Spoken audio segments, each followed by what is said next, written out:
नमस्कार, स्वागत है आपका आपके खुद के यूट्यूब चैनल गुमनाम है कोई। आज की कहानी हमको प्रिया ने भेजी है। ये उत्तर प्रदेश के एक छोटे से गांव की कहानी है जहाँ पे प्रिया रहती थी। प्रिया बताती है कि ये कहानी काफ़ी पुरानी है। जब वो बचपन की बात है उसके, तो उस समय जब वो गांव में रहा करती थी तो उस समय उनको कोई ऐसा प्रॉब्लम नहीं होती थी जैसे आज के शहर में हमें सिर्फ गर्मी सर्दी लगती है। गांव में तो उस समय किसी बिरले के घर में ही पंखा होता था। बाकी अधिकतर लोगों के घर में तो हाथ वाला पंखा जो होता था वही होता। तो खेत में काम करते थे, आम के बगीचों में चाचा ताऊ के संग खेत में जाना होता था। कभी कभी उनको खूब अच्छा मजा आता था, उन्हें आनंद आता था इससे। अब जब ये सब होता है, थोड़ा समय अच्छा है गाँव में, उसके परिवार से पहले आप उनके परिवार से मिल लेते हैं। तो ये कहानी हमको भेजी है प्रिया ने, जिसके छोटी बहन अनामिका है और उसका सबसे छोटा भाई है कपिल, जो 3.5 साल का है। पिताजी का नाम महेंद्र है और माता का नाम प्रेमना। तो गांव में सब बहुत अच्छे से खुशी से रहा करते थे। वैसे कोई किसी को प्रॉब्लम नहीं था, ना कभी तक किसी को डरावना अनुभव हुआ। बहुत बड़े बड़े खेत हुआ करते थे। तो एक दिन की बात है कि रात में अचानक से 3:30 बजे के बाद से जो लोग उठ जाया करते थे खेतों में, जिनको गांव में जिनका घर होगा, जमीन होगी, मालूम होगा, फिर वो लोग रात में उठ जाते हैं खेतों में पानी लगाने के लिए कि यदि किसी ने पानी को काट के अपनी तरफ कर लिया तो बड़ी मुसीबत हो जाती है। तो इन सब से बचने के लिए लोग बाग रात में जागते हैं और खेतों में जाकर पानी लगाते हैं। तो थोड़े दिन ऐसे कुछ समस्या आई कि गाँव वालों ने वहां पे जाना ही बंद कर दिया। एक अजीब से डर ने उनका साथ ले लिया।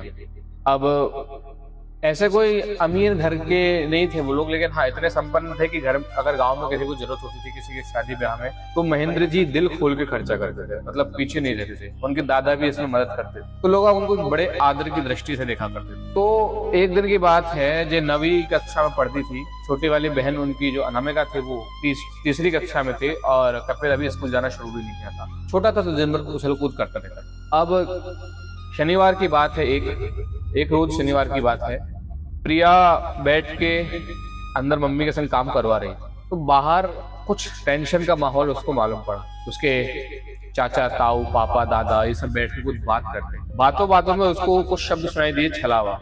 ये क्या होता है नहीं मालूम, कैसा दिखता है नहीं मालूम। उसने मम्मी से पूछा, मम्मी क्या होता है छलावा? तो मम्मी ने उसको बोला, कुछ नहीं बेटा, गाँव के कुछ दूसरे गाँव के लोग इस गाँव में आ गए हैं और वो खेतों को खराब करना चाहते हैं, भेड़ बकरी को छोड़ देते हैं, ये पानी को खराब करते हैं, तो उन सब के लिए ही ये वही छलावे होते हैं और ये सब परेशान करने आवे। तो प्रिया बोलते कि पापा आप क्या करेंगे? तो बोलते कि कुछ नहीं, अब रात को पहरेदारी देने की बात हो रही है, तो पहरेदारी दी जाएगी, लोगों को इकट्ठा करके 4-4 के ग्रुप बना के पहरेदारी दी जाएगी। तो मतलब प्रिया कहती है कि तो मतलब मेरे पापा आप पुलिस बन गए हैं? तो उसकी माँ हंसते हुए कहते हैं कि हाँ वो पुलिस बन गए हैं। तो वो बहुत खुश होती है और जाके अपनी छोटी बहन को बोलती है, पता है कुछ दुष्ट बुरे लोग आ गए हैं हमारे गाँव में जो कि हमारे खेतों को खराब कर रहे हैं। आज पापा चाचा सब लोग जाएंगे पुलिस बन के, उनकी खूब अच्छे से पिटाई करेंगे। छोटे बच्चे तो मासूम होते हैं, उनको समझ भी नहीं आया। छोटा भाई बहुत उछल कूद कर रहा था, हाँ सही है मेरे पिता वो हो गए हैं पुलिस वाले। जैसे तैसे थोड़ा समय बीतता है, रात का समय आता है, वो लोग जाते हैं पहरेदारी के लिए।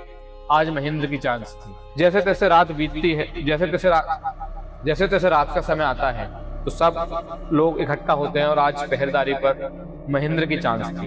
वैसे मैं आपको थोड़ा सा बता देता हूँ छलावे के बारे में। वैसे तो छलावे के ऊपर हम अगर वीडियो बनाने जाएं तो बहुत खतरनाक एंटिटी है और इसके ऊपर अगर हम वीडियो बनाएंगे तो बहुत बड़ी वीडियो बन जाएगी, इसलिए उसको हम किसी और पार्ट में कवर करेंगे कि छलावा कैसे होता है, कैसे पहचाना जाता है। लेकिन 2-3 चीजें मैं आपको इस वीडियो में बता देता हूँ। सबसे पहले जो छलावा होता है वो बहुत ही शक्तिशाली एंटिटी है, लेकिन हाँ अगर आपके बाजुओं में दम है तो आप उससे 2-2 हाथ करके उससे जीत भी सकते हो। और यदि कहीं आप कमजोर पड़ गए तो साथ में वो ले जाएगा, और यदि आप कहीं जीत गए तो वो वहां से चला जाएगा। तो कुछ इस प्रकार से छलावा होता है। तो आज उसके पिताजी ने बोला कि मैं जाता हूँ पहरेदारी करने।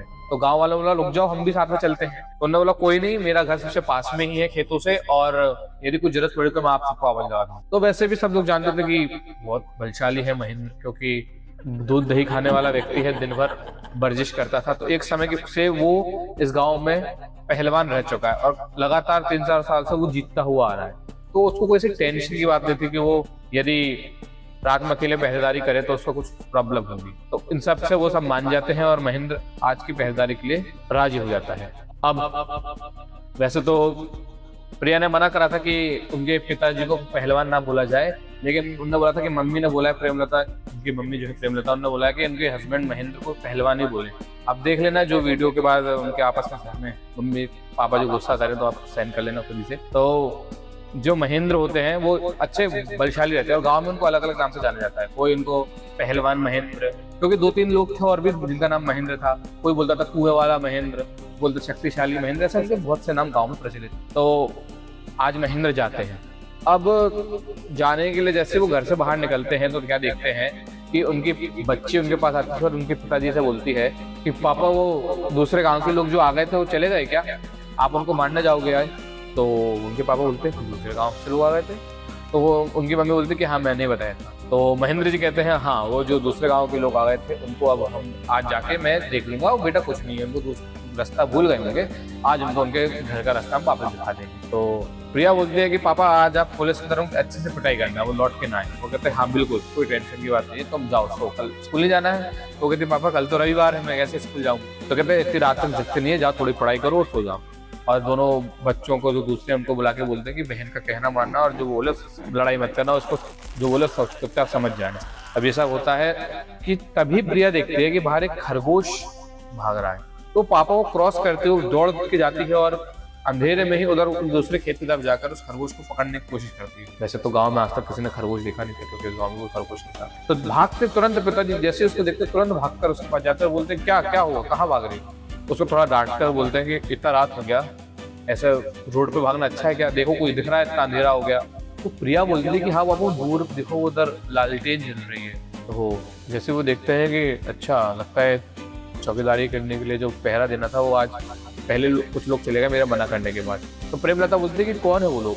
कहते हैं कोई लोग आ गया होगा पहले पहरेदारी के लिए, मैं जाके देखता हूँ, तुम उसको अंदर लो और सजा गेट लगा के। इतना होता है, वो अंदर जाती है गेट लगा कर। अब महेंद्र जी उसकी तरफ आगे बढ़ने लगते हैं। महेंद्र जी जब आगे बढ़ रहे होते हैं तो एकाएक उनको कुछ अजीब सी आवाज आती है। तो देखते हैं कि झाड़ियों से कूदता हुआ एक हिरण उनके सामने आके खड़ा हुआ। अब वो हिरण ना दाएं जाए ना बाएं जाए, वो बीच में खड़ा है और घूर रहा है महेंद्र। इतने में अब महेंद्र जी को समझ में आ जाता है कि ये कोई हिरण नहीं है, ये एक छलावा है।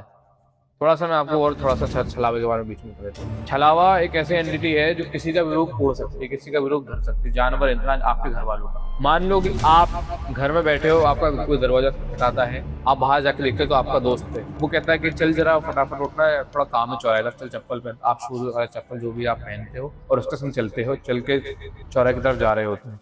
तभी पीछे से आपका दोस्त कॉल करता है और आपसे कहता है कि कहाँ है रे तू, मैं तो तेरे घर आया था मिलने, तू कहाँ चला गया? और आप कहते हो कि मैं तेरे साथ ही तो हूँ। और ऐसा कहकर आप उस तरफ जैसे देखते हो वो आपको देख के कुछ हंस रहा हो। तो आप सोच सकते हो ये घर वालों की भी परछाई ले सकता है, किसी को भी रूप धर के आ सकता है। तो वो हिरण का रूप धर के उनके सामने आया और ना वो दाएं जाए ना बाएं, और बीच में खड़ा हो गया। महेंद्र जी ने जैसे उनको ये देखा तो उन्होंने बोला आज तो फिर से 2-2 हाथ कर लेता हूँ। उन्होंने ऐसा करके अपनी बाह चढ़ाई, आज तो तेरे से 2-2 हाथ कर लेता हूँ। ऐसा करके महेंद्र जी ने अपनी बाह चढ़ाई और उससे भिड़ने के लिए 2-4 कदम आगे बढ़ा। इतने में उनको पीछे से आवाज आती है कि 2 गांव के लोग थे 2-4, वो आते हैं और बोलते हैं रुक महेंद्र रुक, हम आ रहे हैं, तेरी मदद करने आ रहे हैं। तो महेंद्र जी ऐसे हाथ इशारा करते कि रुक जाओ, लेकिन वो थोड़ा समझ नहीं पाते, उनको लगता है कि महेंद्र को बुला रहे हैं, तो वो और तेजी चलते हुए आगे आगे। इतना जब वो थोड़ा आगे बढ़ ही रहे थे कि जो हिरण था वो 2 कदम पीछे होता है और जो महेंद्र जी हैं वो पीछे मुड़ के उनसे कहते हैं अरे मैं कह रहा हूँ ना, मैं अकेला देख लूंगा, वो मेरे सामने ही, आप लोग आगे मत बढ़ो।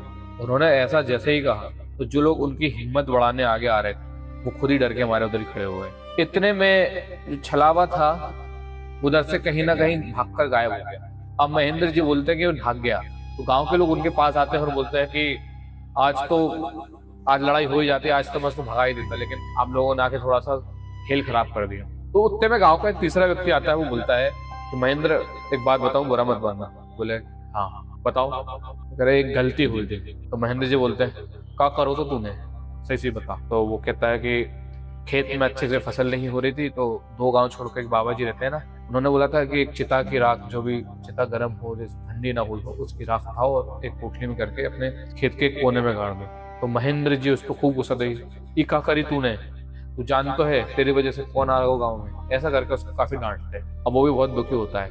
वो कहता है कि लेकिन मैं तुम्हें बताऊं, महेंद्र से कहता है वो, जैसे मैंने वो राख गाड़ी थी ना, उसके ऊपर जैसे हार श्रृंगार या फिर मोगरा या फिर रात रानी का पेड़ होता है, जैसे खुशबू करता है, बहुत महका देता है, वैसे एक पेड़ था, लेकिन जैसे वो पोटलियों में दाबी पूरा का पूरा पेड़ सूखकर पत्तों की तरह झड़ गया। अब वो सिर्फ डंडियां बची है। तो महेंद्र कहता है कि समझ जा तूने कितनी बड़ी गलती करी है, चल मेरे को पता कौन सी जगह मैं पोटली निकाल दूंगा। तो वो कहता गाँव वाला कि बाबा जी ने मना करा था कि किसी पोटली का जिक्र मत करना, और जिससे तू जिक्र करेगा सबसे पहले समस्या उसी पर आएगी। तो महेंद्र हंस के कहता है यार देख लेंगे समस्या। इतने में जो प्रेमलता होती है उसके घर का दरवाजा खटखटाता है। वो जोर से चिल्लाती है कौन है, फिर दूसरी बार खटखटाता है कौन है, मैं बोल रही हूँ। तीसरी बार में उसकी बच्ची बोलती कि कहीं पापा तो नहीं है। उधर से महेंद्र की आवाज आती है तुझसे अच्छी तो तेरी बेटी है मेरी, जो उसने अपने पिता की आहट तो पहचान ली। अच्छा, प्रेमलता बोलती अच्छा जी आप आए हैं। जाके गेट खोलती है और महेंद्र को बोलती आओ बैठो पानी आने पियो, बहुत हो गया। तो कहते हैं रुक जाओ। और वो फटाफट आते हैं प्रिया के पास। प्रिया से बोलते कि चल तो वो खरगोश देखना था ना। अब प्रिया थोड़ी सी नींद में हो रही थी, तो उसकी माँ बोलती कि इतनी रात में कौन सा खरगोश होगा। अरे चल देखो खरगोश दिखाता हूँ मैं। अब वो देखना चाहती थी तो वो आगे बढ़ती है, लेकिन जब कभी वो अपने पिता के संग बाहर जाती है तो उसका पिता उसका हाथ पकड़ के चलता था, लेकिन आज वो उसका हाथ पकड़ के नहीं चलता है। तो वो प्रिया उसके साथ हाथ बुला देते कि हाथ पकड़ ले। अब उसके जो पिता होते हैं वो पीछे मुड़ के देखते हैं और उसका हाथ पकड़ने की बजाय उसको बोलते हैं चल जल्दी चल, देर हो रही, चल जल्दी। ऐसा करते हुए वो आगे बढ़ते जाते हैं, दूसरी तरफ निकल जाते हैं। अब जैसे उसकी पत्नी ने उसकी थोड़ी हालत देखी तो वो जोर से चिल्लाती थी अरे सुनिए। अब ऐसी जैसे उसने जितनी जोर से चिल्लाया कि वो खेत के सामने खेत में जो महेंद्र था उसको भी आवाज आती। तो वो बोलता है कि हाँ बोलो क्या हुआ। अब प्रेमलता कंफ्यूज हो जाती है कि वो तो इधर गए थे तो सामने से आवाज कैसे आती है। तो वो उनके पीछे भागती हो जाती है। जो छलावा था जो महेंद्र का रूप लेकर आया था उसके पीछे उसकी बच्ची को लेकर जा रहा था, उसके पीछे भागती हो जाती है और जोर से चिल्लाती है। अब महेंद्र समझ जाता है कि छलावा पलट चुका है और उसने उसके घर का दरवाजा खटखटाया है। वो तेजी से भागता है, बिना कुछ सोचे समझे भागता जाता है और अपने पत्नी प्रेमलता के पास जाता है और बोलता है क्या हुआ। वो कहते हैं कि आप इधर से कैसे आ गए, आप तो प्रिया को लेके जा रहे थे ना। अब वो समझ जाता है और वो बोलता है कि जोर से चिल्लाता है, इधर उधर ढूंढते हैं भाई साहब। चारों लोग 40-50 लोग जो भी थे गांव के सब लोग इधर उधर, लेकिन कहीं भी उनको प्रिया नहीं मिलती। अब वो बहुत रोता है। इतने में जो आदमी ने खेत में मिट्टी में जो राख दबाई थी वो कहता है कि बोला था ना कि तेरे संग बुरा हो जाए। तो महेंद्र बोलता है कि मेरे संग बुरा होता, मेरी बेटी के संग बुरा क्यों हुआ। तो आदमी कहता है कि किसी भी माँ बाप, कोई भी माँ बाप अपने बच्चों से बढ़कर नहीं चाहते, इसलिए तेरी बच्ची को टारगेट करा है। अब इतना सुनते ही महेंद्र जी बहुत गुस्सा हुए और बोलते हैं कि आज तो मैं उसे छोड़ूंगा नहीं, आज तो पटक के मार डालूंगा। ऐसा कहकर वो फावड़ा लेते हैं और बोलते हैं कि चल बता कहाँ पे तूने गाड़ा था। भाई साहब सब लोग आ गए समझाने के लिए, वो किसी काबू ना आए और वो भागते हो जाते हैं उस आदमी के खेत में। बोलते कौन सा पेड़ था, उन्होंने कंफर्म करा और पेड़ पे कुल्हाड़ी मारी। जैसे ही कुल्हाड़ी मारी उनको कुछ ऐसा अंदर से एहसास हो, कोई ऐसा ख्याल आया तो उन्होंने कुल्हाड़ी छोड़ के हाथ से मिट्टी हटाना शुरू। उनकी पत्नी प्रेमलता है वो बोलती है कि क्या पागलपन कर रहे हो आप, बच्ची को ढूंढने से ज्यादा जरूरी हो गया इसे। थोड़ी देर मिट्टी हटाने के बाद उनको कुछ छोटी सी उंगलियां, छोटी सी हथेली दिखाई दे। अब वो और जोर से मिट्टी हटाते तो उनके हाथ में कंगन पहना हुआ उनकी बच्ची प्रिया का हाथ आता है। अब जैसे ही वो देखते हैं और जोर से अपना पूरा दम लगा मिट्टी हटा के जैसे ही निकलते तो कुछ ही समय बचा था उस प्रिया के पास, अगर नहीं हटाते तो वो दम घुट के मर जाते। तो छाती से लगाते हैं और उसको जैसे नॉर्मल करने की कोशिश करते हैं, पानी आनी पिलाते हैं। इतने में उसको पीछे से आवाज आती है महेंद्र। और जब भी कभी कोई छलावा अगर गुस्से में होता है ना तो नाक से बोलता है। तो वो कहता है महेंद्र कैसी रही, अब तेरी मानी है, ऐसा कहता है। और चारों तरफ से उसकी ऐसी आवाज आ रही होती है, सब लोग इधर उधर देखते हैं। अब भाई साहब वो कहता है कि उन्होंने मिट्टी को जो था वो निकाला और हर गांव में, पूरे गांव में दिवाली मना दी। हर पेड़ पे 2-2, 3-3, 4-4 लालटेन लटका दी, मशाले जला दी, सब जगह उजाला कर दी। अब 2-4 दिन ऐसे जब बीते तो छलावा अपना रास्ता छोड़ देता है। अगर ऐसा 2-4 दिन अगर उसको आने ना दिया जाए जहाँ को दिखता है तो वो अपना रास्ता बदल लेता है, तो उसने गाँव की जगह छोड़ देती। लेकिन जाते जाते वो गुस्सा हो गया था महेंद्र से, तो उसने जो उसका कुआं था जिससे पूरा गाँव पानी पीता था, उस कुएं को एकाएक अपने आप सुखा दिया। अब वो पानी कहाँ गायब हुआ, कैसे गायब हुआ, ये किसी को नहीं पता, वो कुआं सूख चुका था। अब महेंद्र को इस बात का इतना दुख हुआ क्योंकि जब बाबा आए तो बाबा ने आके बोला कि तुमने छलावे का रास्ता रोका, उसको रास्ता बदलने पर मजबूर किया, इसलिए वो क्रोधित हो गया और तुम्हारे कुएं का पानी सूख दिया। पूरे गाँव की जो प्यासे हैं उनकी समस्या की जड़ तुम हुई। ऐसा सुनते ही महेंद्र के मन में बहुत दुख हुआ, बहुत पीड़ा हुई। तो उसने कुछ गलत कदम उठाने की भी सोची, बहुत भारी उसने गलत कदम उठाया था, लेकिन वो जैसे जैसे बचा लिया गया। काफी दिनों उसकी देखभाल करने के बाद वो नॉर्मल हुआ। जब सब चीजें नॉर्मल हो गई तो उन्होंने गाँव में एक बड़ा सा हवन कराया और उसके बाद सब चीजें शांत हुई।